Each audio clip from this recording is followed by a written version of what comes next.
Oke, jadi Indonesia 4.0 Conference and Expo 2020 ini merupakan agenda tahunan sebenarnya.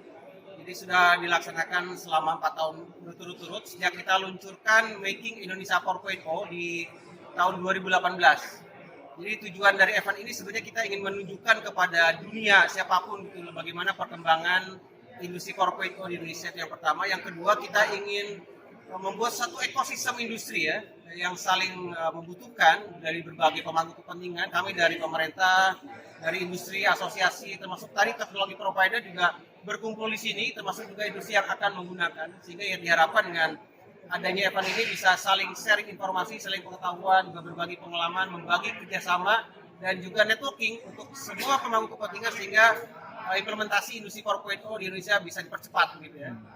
Nah, ini adalah satu kekuatan karena di Indonesia juga kita sudah juga dipercaya sebagai official country partner di Hannover Messe 2021 kemarin. Kita sebagai official country partner, tetapi memang pelaksanaannya karena pandemi COVID dilaksanakan baru secara digital. Tahun depan 2023 kita dipercaya kembali sebagai official country partner Hannover Messe 2023. Di Hannover Messe ini pameran teknologi termasuk juga industri 4.0.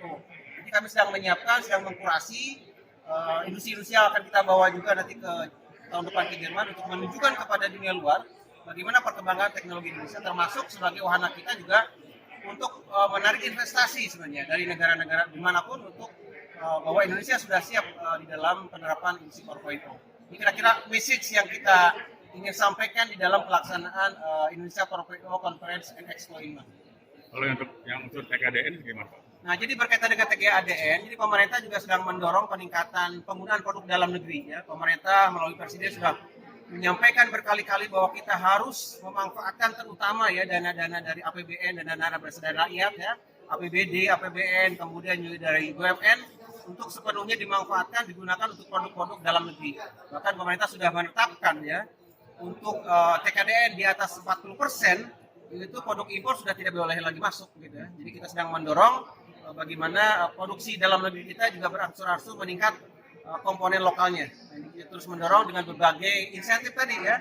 Pemerintah memberikan jaminan pasar sebenarnya bagi produsen yang lokal kontennya minimal di atas 40%. Ini sedang kita dorong ya. Jadi sebagai bagian dari pemerintah di dalam rangka menghadapi pandemi ya, menghadapi global ekonomi yang sangat besar ini, paling tidak kita memprioritaskan dana APBN kita juga dimanfaatkan untuk masyarakat kita juga. Itu sebenarnya yang kita harapkan bagaimana pertumbuhan ekonomi kan banyak juga di-drive atau didorong dari sisi konsumsi, termasuk juga government expenditure, pengeluaran pemerintah yang lagi-lagi kita dorong untuk produk-produk dalam negeri. Kita harapkan dengan adanya pemanfaatan produk dalam negeri juga pertumbuhan ekonomi juga sudah mulai meningkat.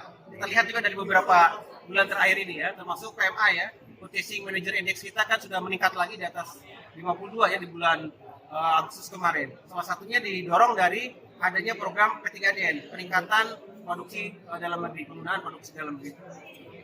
Ini kan sudah lagi kan 5.0 Pak. Strategi apa Bapak yang harus Jadi di dalam mendorong percepatan implementasi industri 4.0 ini, yang pertama tentu kita harus membuat banyak percontohan sebenarnya. Tadi sudah disampaikan ada beberapa contoh perusahaan-perusahaan industri yang sudah menerapkan industri 4.0.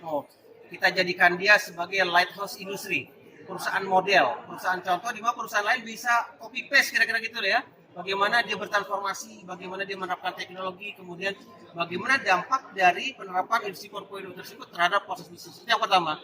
Kemudian yang kedua, kita menyadari bahwa kemampuan SDM kita juga masih harus kita tingkatkan. Jadi SDM itu menjadi penting. Kami dari Kementerian Perindustrian juga banyak sekali melakukan pelatihan langsung kepada manajer-manajer industrinya sebagai agen-agen perubahan di industrinya. Nah, kita lakukan bimbingan teknis, bahkan kita sertifikasi mereka, dan kita harapkan mereka menjadi penggerak di dalam transformasi di industri tersebut yang sudah kita lakukan. Termasuk juga kita bekerja sama juga tadi dengan Kementerian BUMN. Nah, perusahaan-perusahaan BUMN pun didorong sekarang untuk juga bertransformasi menuju industri 4.0. Tadi sudah disampaikan tahun ini targetnya seluruh Kementerian BUMN, perusahaan-perusahaan di bawah koordinasi Kementerian BUMN harus sudah dilakukan asesmen tingkat kesiapan mereka memasuki industri 4.0 ini. Jadi kita harapkan di tahun 2024, nah perusahaan BUMN itu sudah menerapkan target kita nih. Jadi tahap ini adalah baru tahap pemetaan awal. 2 tahun ini mereka bertransformasi, di 2024 kita lakukan monitoring, evaluasi kembali terkait dengan bagaimana pertama progres, kedua impact-nya, ya, bagaimana impact implementasi Industri 4.0 terhadap proses bisnis perusahaan-perusahaan yang ada di bawah Kementerian BUMN tadi. Terima kasih Pak.